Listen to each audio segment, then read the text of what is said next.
सिर्फ 3 दिन, yes just 3 days and आपका बेबी ब्रेस्ट फीडिंग बंद कर देगा। तो रुको, इस वीडियो को पूरा देखो क्योंकि मैं आपके साथ शेयर करने वाली हूँ मेरा एक्सपीरियंस कि कैसे मैंने मेरी बेबी का ब्रेस्ट फीडिंग बंद करवाया।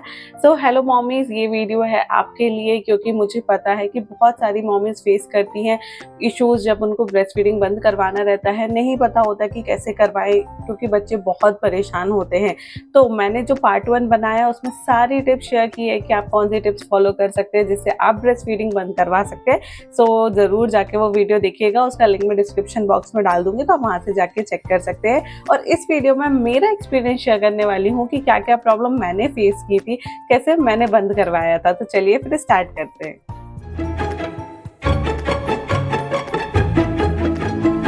तो मैं आपको बताना चाहती हूँ कि मैंने जो ब्रेस्ट फीडिंग बंद करवाया था वो कंप्लीट बंद करवाया था, मतलब डे एंड नाइट साथ में ही मैंने स्टॉप करवाया था। आई नो ऐसा करवाना शायद ठीक नहीं हो सकता है बच्चों के लिए, बट मैंने यही ऑप्ट किया था कि मैं दोनों टाइम का ही साथ में बंद करवाऊंगी। ऐसा नहीं करूंगी कि डे में पहले बंद करवाओ, नाइट का कंटिन्यू रखूं, क्योंकि अगले दिन वो वापस से दिन में भी मांगेंगे।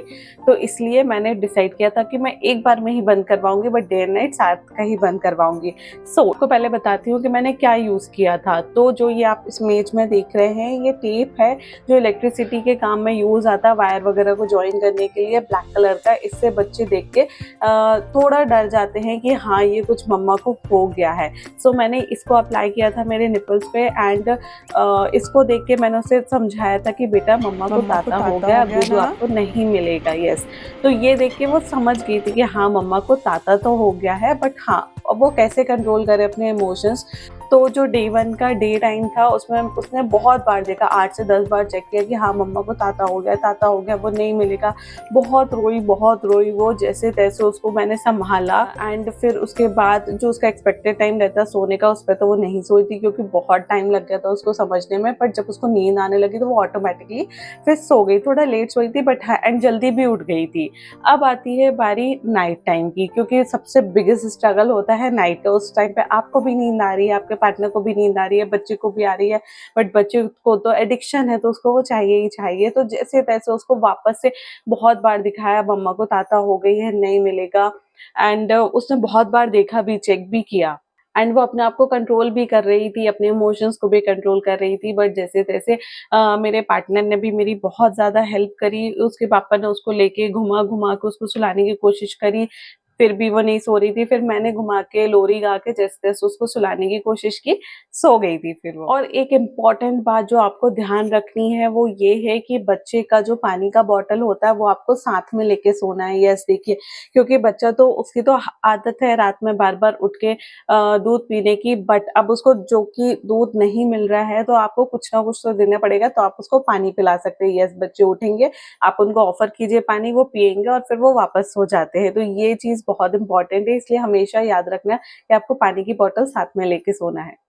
और प्लीज ये गलती बिल्कुल नहीं करना कि आप दूध की बोतल लेके सो रहे हैं, क्योंकि देखिए रात में दूध वैसे भी बच्चों को बार बार देना, जो एनिमल मिल्क होता है वो हेवी हो सकता है बच्चों के लिए। तो प्लीज आप वो रख के मत सोइएगा, क्योंकि कभी कभी ऐसा होता है कि बच्चे पीते पीते भी सो जाएं और मुंह में थोड़ा बहुत दूध रह जाए, तो उससे बेबीज को कैविटीज होने के भी चांसेस होते हैं। ये मैंने बहुत सारे बच्चों में देखा है। तो दूध मत पिलाइएगा, पानी ही पिलाइएगा उनको रात में। अब आता है डे 2। तो डे 2 में डे के टाइम पे उसने फिर से देखा कि हाँ मम्मा को ताता हो गई है, थोड़ा सा ही उसने परेशान किया। बट डे 2 में तो वो सो गई थी जल्दी, उसने ज्यादा नहीं रोई थी क्योंकि उसको नींद आने लगी थी बहुत ज्यादा, तो आराम से सो गई थी। बट जब नाइट के टाइम आया तो वो इतना रोई है, इतना रोई है डे 2 में, तो बहुत ज्यादा, मैं बता नहीं सकती कि गला फाड़ फाड़ के वो रो रही थी। मुझे तो ऐसा लग रहा था उसकी आवाज ना बैठ जाए, इतना रोई थी वो। एंड लिटरली एक टाइम को तो ऐसा लगा था कि मैं उसको फीड करवा दूं, बट फिर मैंने अपने आप को कंट्रोल किया, अपने इमोशंस कंट्रोल किए कि नहीं, अगर मैंने उसको दे दिया तो जो वो 3 टाइम रोई है ना,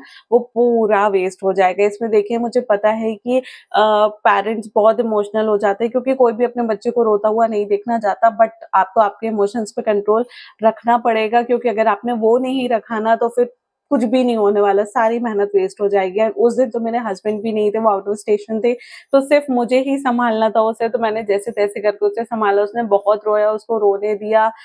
थोड़ा सा मैंने हाँ फोन भी दिखाया था कि थोड़ा तो वो डिस्ट्रैक्ट हो पाए, बट जैसे तैसे वो रो रो के थक के वो एक टाइम पे सो ही गई थी। अब बात करते हैं डे 3 की। तो डे 3 में क्या हुआ, जब उसको नींद आने लगी तो मेरे को वो लेके गई रूम में कि मम्मा दूधू चाहिए, उसने करा। फिर मैंने उसको डराया कि नहीं मम्मा को ताता हो गया बेटा, नहीं लेते हैं ये, आपको ऐसे ही सोना पड़ेगा। उसको अपने पास सुलाया, ऐसे लेटी मैं अपने ऊपर उसको सुलाया, पैट किया, जैसे-तैसे वो सो गई थी। बट जब डे 3 की नाइट आई तो I was really very, very, very happy, क्योंकि उसने नहीं माँगा दूध एंड वो अपने आप ही सो गई थी मेरे पास आके मुझसे चिपक कर। तो मैं बहुत खुश हुई कि चलो ठीक है, मेरी जो मेहनत थी वो रंग लाई है। एंड फिर डे 4 में उसने थोड़ा बहुत ही माँगा, फिर उसने ताता करा। मैंने कहा हाँ, मम्मा को ताता हो गई है, और उसने नहीं माँगा और वो अपने आप सो गई। तो ऐसे करके मेरे 3 दिन बहुत ही मुश्किल से बीते। बट हाँ, जो डे 3 की नाइट थी वो मेरी बहुत हैप्पीएस्ट नाइट थी, क्योंकि उसने फिर फीड बंद कर दिया था और वो अच्छे से सोने लगी थी। एंड इसका बेनिफिट मुझे ये हुआ कि मेरी जो बेबी की डाइट है वो भी बहुत ज़्यादा इंक्रीज़ हो गई है, वो अच्छे से खाना खाती है। एंड प्लस अब वो बार-बार उठती भी नहीं है रात में, तो मैं भी अच्छे से सो पाती हूँ एंड वो भी कंप्लीटली अच्छे से सो पाती है रात में। सो वीनिंग ऑफ जर्नी यहाँ मेरी खत्म होती है। मैंने सारे शेयर किए अपने एक्सपीरियंस कि क्या मेरे साथ हुआ था। तो इन केस अगर आप भी सोच रहे हैं अपने बेबी का फीड बंद करवाने के लिए, तो ये टिप्स आप फॉलो कर सकते हैं। एंड हाँ, एक बहुत इम्पोर्टेंट चीज़ कि अपने इमोशंस पे कंट्रोल ज़रूर रखना, तभी आप इसमें सक्सेसफुल हो पाएँगे। So thank you mummy's. अगर आपको मेरा वीडियो अच्छा लगा हो तो प्लीज़ मेरे चैनल को सब्सक्राइब कीजिए, लाइक कीजिए, इस वीडियो को शेयर कीजिए उन मम्मीज़ के साथ जिनको ये रियली वेरी हेल्पफुल रहेगा video. Thank you for watching.